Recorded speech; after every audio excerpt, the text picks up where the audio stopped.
just love you. I met Kelly Sullivan the other night at the event that we just saw, and Kelly, your heart is just so big and so beautiful, and you carry the stories from your family, the extraordinary history forward for other people to understand and to really get the sense how your grandfather and your uncles, how it affected the whole family and the impact that they've had on the world as a result. And I just would love to hear a little bit of the background of your story of the USS Sullivans and how that came to be. So the boys grew up in Waterloo, Iowa, and they were best friends. And this is your uncles and your grandpa? Yes, my grandfather was Al Sullivan, the youngest of the 5 Sullivan brothers, and then 4 brothers, so my great uncles. So 5 boys, so it was George, Frank, his name was Francis, they called him Frank, Madison, who they called Matt, Joseph, who they called Joe, and then Albert, who they called Al. And the boys ended up joining the Navy after Pearl Harbor was bombed because they had a good friend named Bill Ball. And Bill Ball had served on USS Arizona, and Bill was killed during the invasion of Pearl Harbor. Yeah. So when Bill was killed, that was when they decided they wanted to go. And then George, who was kind of the oldest and leader of the pack, wrote a letter to the Navy and said, "Can we please be on the same ship?" So the Navy put them on the same ship. Wow. And they were on the USS Juneau. They left from New York City. Not long later, they were involved in the Battle of Guadalcanal. And all 5 boys and their shipmates died from a submarine attack from the Japanese on the USS Juneau. November 13th, 1942. Wow. And that was unparalleled at the time, that all 5 it really was. Of the family would just be annihilated.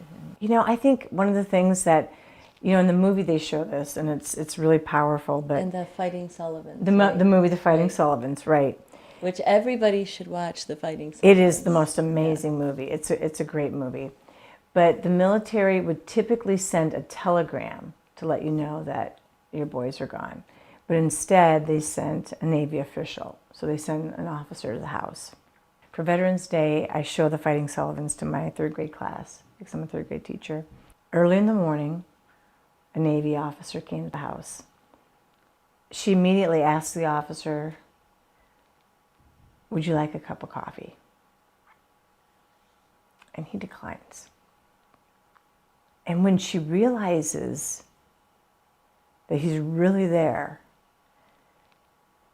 to give her bad news, she says, "Which one?"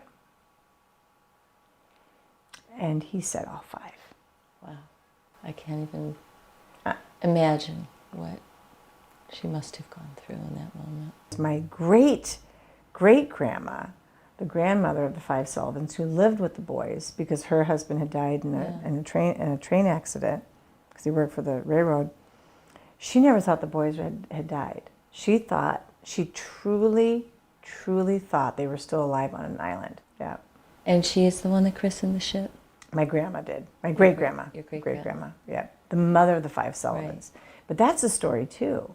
Right. Because they died in November, and the boys were really good about writing letters. So they got letters often, and the letters stopped. And there was a lady from Waterloo, Iowa, that heard from her son, who was in the Navy, that the boys had been killed. And so this is what she wrote. And it says, "Waterloo, Iowa, January 1943. So this would be 2 months after the boys were already killed. Bureau of Naval Personnel. Dear Sirs, I'm writing in regards to a rumor going around that my 5 sons were killed in action in November. A mother from here came and told me that she got a letter from her son, and he heard that my 5 sons were killed. It is all over town now, and I'm so worried. My 5 sons joined the Navy together a year ago, January 3rd, 1942. They are on the cruiser USS Juneau. The last I heard from them was November 8th. That is, it was dated November 8th, U.S. Navy. Their names are George, Francis, Joseph, Madison, and Albert. If it is so, please let me know the truth. I am to christen the USS Tawassa February 12th at Portland, Oregon. If anything has happened to my 5 sons, I will still christen the ship as it was their wish that I do so. I hated to bother you, but it has worried me so. I wanted to know if it was true. So please tell me. It was very hard to give 5 sons all at once to the Navy, but I am proud of my boys that they can serve and help protect their country. George and Francis served 4 years on USS Hovey, and I had the pleasure to go aboard their ship in 1937. I am so happy the Navy has bestowed the honor on me to christen the USS Tawassa. My husband and daughter are going to Portland, Maine with me. I remain sincerely, Mrs. Alida Sullivan, 98 Adams Street, Waterloo, Iowa. Wow. Oh, it's heartbreaking, and it was a time where people were so proper and so polite, but she's just so scared about her sons. Yeah. Wow. And instead of christening the USS Tawassa, she christened USS Sullivans, which is here in Buffalo. Right. You know, and the ship was actually supposed to be called the USS Putnam. It was already built and designated, and President Franklin Delano Roosevelt changed the name of it. Wow. So he said, we're going to name the ship the Sullivans. And so 3 months after she wrote that letter, she christened the ship in honor of her boys. Wow. Yeah. That's remarkable. And now the ship, of course, is this historical monument. I know for everybody in Western New York, I've heard the story of the Sullivan brothers since I was a little girl. And people all over the world know the story through the Fighting Sullivans, through the news. And now the ship has had problems. It's taking in water and needs a massive amount of repair, which is what the fundraiser was that we met at the other evening. And I got a phone call from the Naval Park, from the Paul, the CEO of the park, and they told me what was happening.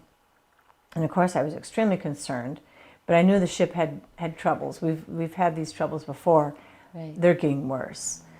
And to hear all the wonderful donations that were coming in, I was just overwhelmed. I couldn't believe the whole city of good neighbors is so true here. I think about where that ship could have been, because so many other cities could have taken that ship on. Because some people say, well, how did the Sullivans end up in Buffalo? I'm like, I don't really know. But I know that right now, I am so grateful that that ship is here in Buffalo, because I don't know that another community would do as much as the people of Buffalo have. Beautiful. It's so heartwarming to hear the story, to hear the history, to hear about your grandmother, your great-grandmother, like I say, carrying that story forward. And I'm so grateful to you. Thank you for coming to talk to me and telling the story to people. It's important for people to know.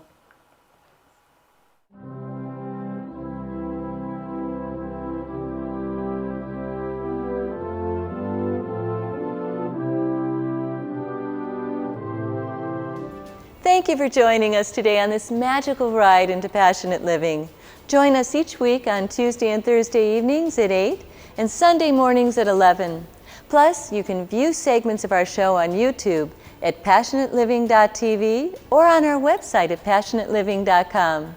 Our goal in producing the show is to inspire you to live your dreams, as your journey will end up affecting the world around you in a powerful way.